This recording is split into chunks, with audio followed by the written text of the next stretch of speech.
In today's podcast, we're going to be having a look at prepositions. These are those small words, those small numerous words that establish relationships of space or time with nouns or adjectives in phrases. And they are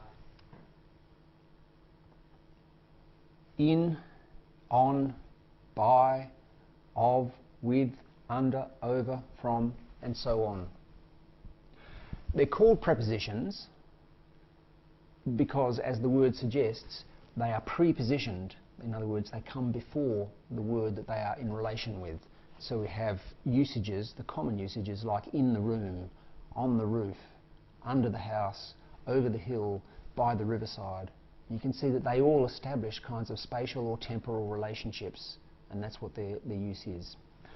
Now, writers can run into a number of problems with prepositions, and the aim of the podcast today is to have a look at some of these problems, when you might encounter them in your reading, how to recognise them when you're doing your proofreading, and how to deal with them.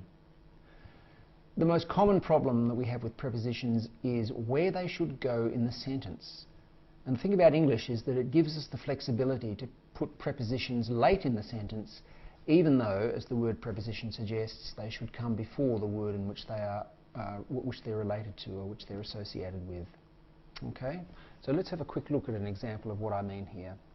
A preposition at the end of a sentence is what we're talking about. The example I've got here is, the young teacher had come to love the class she was put in charge of. Okay, now you can see there that the preposition of comes at the end of the sentence, and in this example it seems to us to be awkward, as though the sentence ought to end, as a tune ends, more on a finalising note, where it seems to end at the moment up in the air, in that in charge of. And there are all kinds of ways in which you could think of rewording that sentence, and some of them are better than others. And the obvious question then is how we'd solve that problem, and we'd solve it not by trying to keep in charge of in the sentence and ending up with a sentence that was overly complex and ugly. In other words, the young teacher had come to love the class in which she was of which she had been put in charge. The young teacher had come to love the class of which she had been put in charge. That gets rid of the preposition at the end of the sentence, but it's a pretty ugly way of doing it. So the way you would do it would be simply to reword it and say the young teacher had come to love her class, or had come, some other way in which you would get rid of that preposition at the end of the sentence. There are some cases, though, when a preposition at the end of the sentence is perfectly acceptable. And the example I've got here is, the young Banjo Patterson loved the country he lived in. And that's because to live in is a very common phrase. And so we're used to seeing it. It doesn't seem wrong to us, it doesn't seem ugly, it doesn't seem as if it shouldn't be there at the end of the sentence, and that sentence is perfectly acceptable. You wouldn't then change it to, the young Banjo Patterson loved the country in which he lived.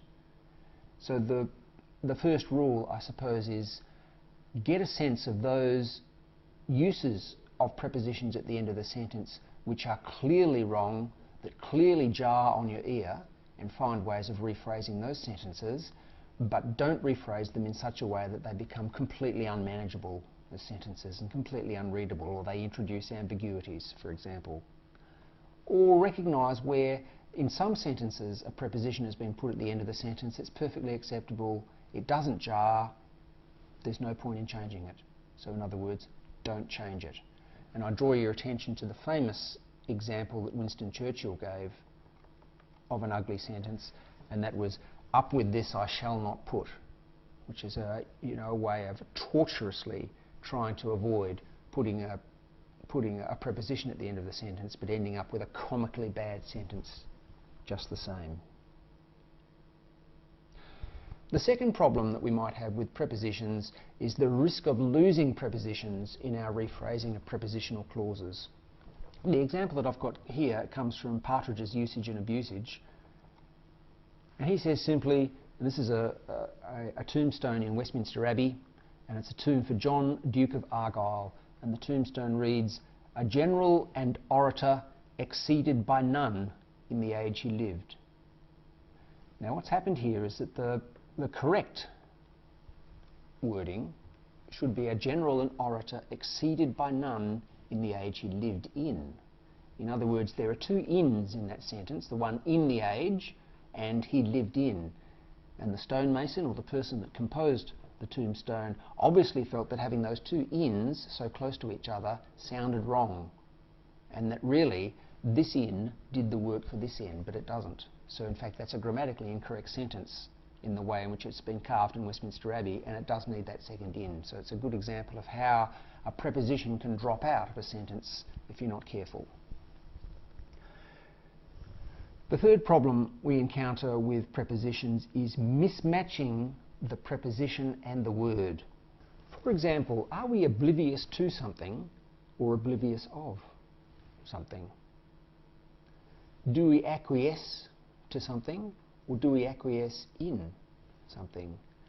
Do we forbid someone from doing something or do we forbid someone to do something? And in all those examples, the second example is the correct one. I'm oblivious of the rule. I acquiesce in the rules of grammar.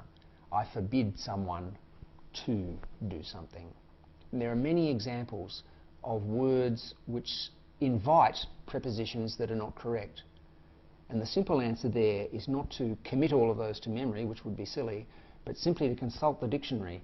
Every time you look up the dictionary, it will give you the word oblivious, and it will say in brackets next to that word what the governing preposition is. So it will say oblivious brackets of. So it'll tell you what the right preposition is. So if you have any doubt about it when you're going through and doing your proofreading, whether the preposition matches the word that it's related to, check in your dictionary.